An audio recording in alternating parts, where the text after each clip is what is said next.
Bismillahirrahmanirrahim. Assalamualaikum warahmatullahi wabarakatuh.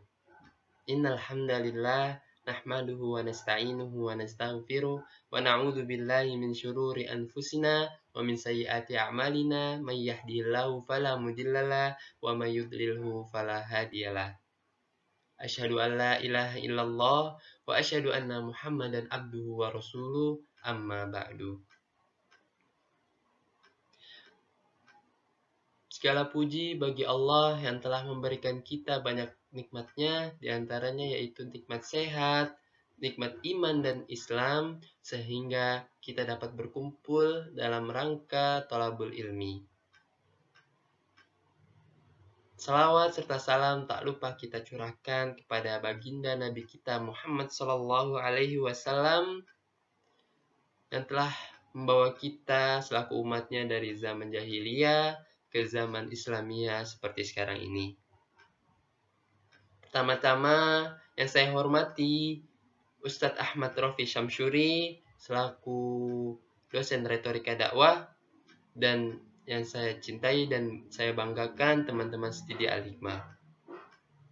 Hari ini saya akan mempresentasikan tugas retorika dakwah dengan tema keutamaan sholawat dan salam atas Nabi.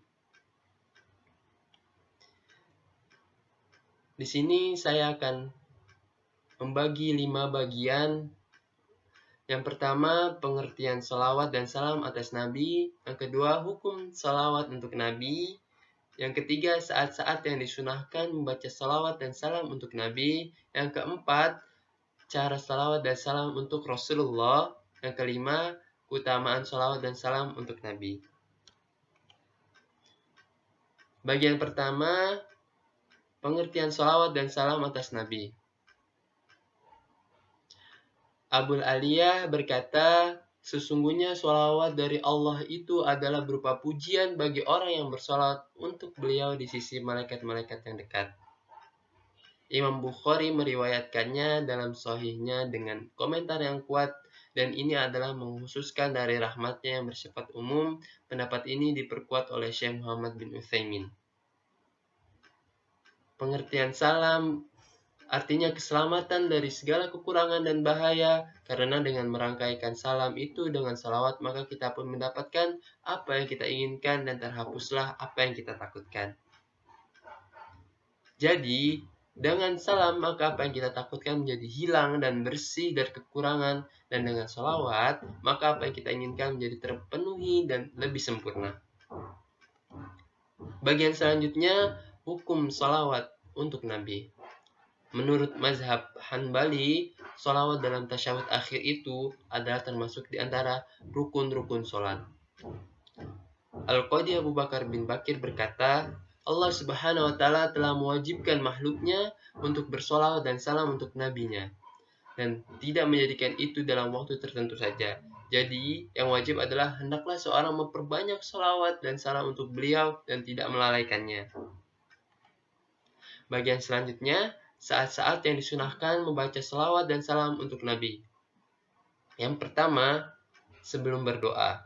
Fadalah bin Abid berkata, Rasulullah Shallallahu Alaihi Wasallam mendengar seorang laki-laki berdoa dalam sholatnya, tapi tidak bersolawat untuk Nabi Shallallahu Alaihi Wasallam. Maka beliau bersabda, orang ini tergesa-gesa. Lalu beliau memanggil orang tersebut dan bersabda kepadanya dan kepada yang lainnya, Bismillahirrahmanirrahim. Idza shalla ahadukum falyabda'u bitahmidillah wa tsana'i alaihi, summa yusalli 'alan nabi, summa liyad'u ba'du bima syaa. Yang artinya, bila salah seorang di antara kalian salat atau berdoa, maka hendaklah ia memulainya dengan pujian dan sanjungan kepada Allah, lalu bersalawat untuk Nabi, kemudian berdoa setelah itu dengan apa saja yang ia inginkan. Hadis riwayat Abu Daud, Tirmizi, Ahmad, dan Hakim. Yang kedua, ketika menyebut, mendengar, dan menulis nama beliau. Rasulullah Shallallahu Alaihi Wasallam bersabda, Rogoma anfu rajulin tukirtu ingdahu falam yusalli alayya. Yang artinya, Celakalah seorang yang namaku disebutkan di sisinya lalu ia tidak bersolawat untukku. Hadis riwayat Tirmizi dan Hakim. Yang ketiga, memperbanyak solawat untuknya pada hari Jumat. Dari Aus bin Aus berkata, Rasulullah Shallallahu Alaihi Wasallam bersabda, Inna afdala ayyamikum yaumul jum'ah, fa'akthiru alayya minas sholat fihi fa inna sholatakum ma'rudatun alayya. Yang artinya, sesungguhnya di antara hari-hari yang paling afdal adalah hari Jumat, maka perbanyaklah salawat untukku pada hari itu, karena salawat kalian akan sampai kepadaku. Hadis riwayat Abu Daud, Ahmad, dan Hakim.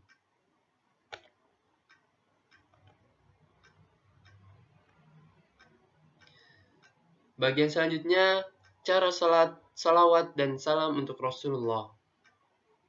Dari Abi Muhammad bin Ajrah radhiyallahu anhu berkata, Rasulullah Shallallahu Alaihi Wasallam keluar kepada kami. Lalu saya berkata, wahai Rasulullah, kami telah mengetahui bagaimana kami memberi salam kepadamu.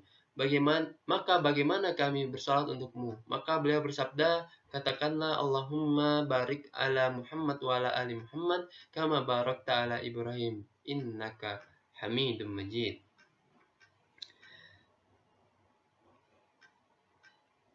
Yang artinya, ya Allah, berkatilah Muhammad dan keluarga Muhammad sebagaimana engkau telah memberkati keluarga Ibrahim, sungguhnya engkaulah maha terpuji lagi maha pemurah.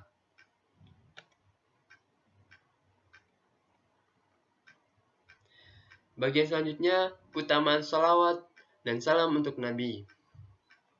Dari Umar radhiyallahu anhu berkata, saya telah mendengar Rasulullah Shallallahu Alaihi Wasallam bersabda, "Idza sami'tum al-mu'adzin faqulu mithla ma yaqul wa sallu alayya fa innahu man shalla alayya marratan wahidatan sallallahu alaihi ashran thumma saluli al-wasilata fa innaha manzilatu fil jannah la tanbaghi illa li abdin min ibadillah wa arju an kuna huwa faman sa'ala li al-wasilata halat alaihi syafa'ah."